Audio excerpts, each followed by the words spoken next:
Let me walk you through how to download just a specific part of your design as an image file.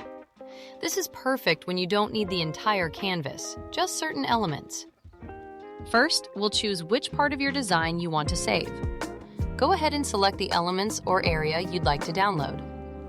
If you need to grab multiple items, you can either click and drag to select them all at once, or hold Shift while clicking each one, then group them together. With your selection ready, find the three-dot menu icon and click it to see additional options. From the menu that appears, choose the Download Selection option. Now you'll pick your preferred file format.